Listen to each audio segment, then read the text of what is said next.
السلام علیکم ورحمۃ اللہ وبرکاتہ۔ صرف 5 منٹ کا مدرسہ قرآن و حدیث کی روشنی میں 271واں دن 1 شوال مکرم۔ نمبر 1 اسلامی تاریخ۔ ام المؤمنین حضرت خدیجہ رضی اللہ تعالی عنہ۔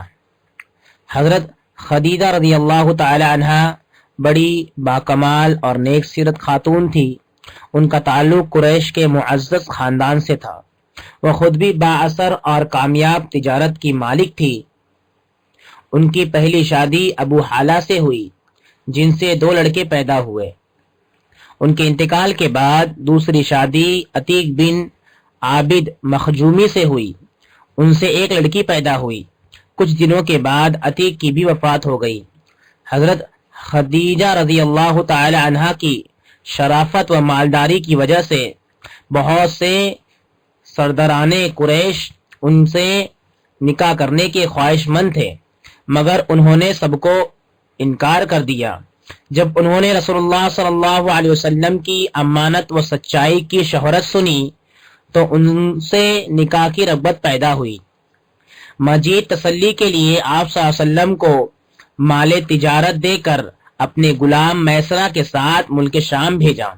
پھر جب آپ صلی اللہ علیہ وسلم سفر سے واپس تشریف لائے تو حضرت خدیجہ رضی اللہ تعالی عنہ نے تجارت میں برکت اور آپ صلی اللہ علیہ وسلم کی امانت و اخلاق سے متاثر ہو کر خود نکاح کا پیغام بھیجا۔ رسول اللہ صلی اللہ علیہ وسلم نے اس کا تذکرہ اپنے مشفق چچا ابو طالب سے کیا۔ انہوں نے بخوشی منظور کیا اور آپ صلی اللہ علیہ وسلم کا نکاح حضرت خدیجہ رضی اللہ تعالی عنہ سے کر دیا۔ اس وقت حضرت خدیجہ رضی اللہ تعالی عنہ کی عمر 40 سال اور آپ صلی اللہ علیہ وسلم کی عمر مبارک 25 سال تھی۔ نمبر 2 اللہ تعالیٰ کی قدرت۔ سمندر کا اترنا چڑھنا۔ سمندر کے کنارے اگر آپ جائیں گے تو دیکھیں گے کہ سمندر کا پانی کنارے کی طرف کبھی چڑھ جاتا ہے تو کبھی اتر جاتا ہے، لیکن اس کے چڑھنے کی ایک حد ہوتی ہے۔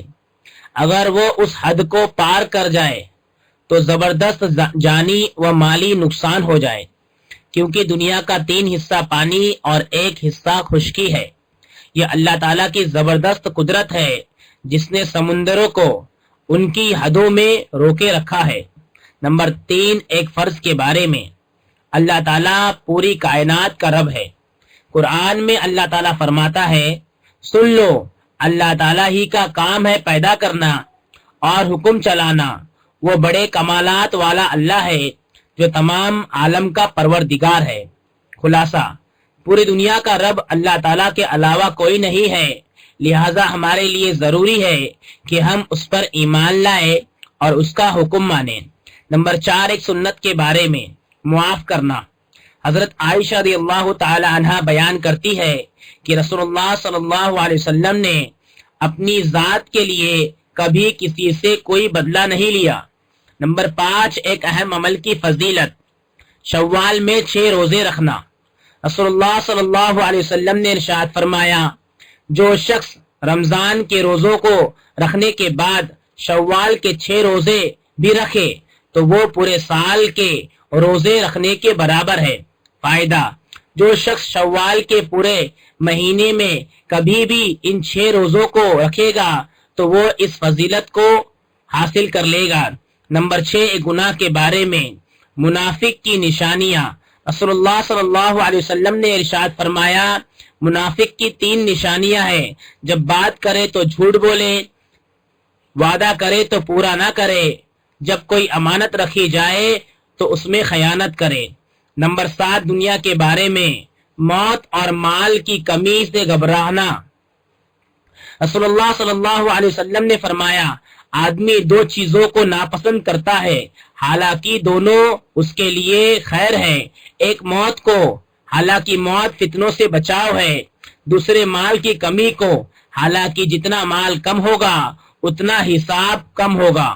نمبر 8 آخرت کے بارے میں، ہر ایک کو نام اعمال کے ساتھ بلایا جائے گا۔ قرآن میں اللہ تعالیٰ فرماتا ہے، وہ دن یاد کرنے کے قابل ہے جس دن تمام آدمیوں کو ان کے نام اعمال کے ساتھ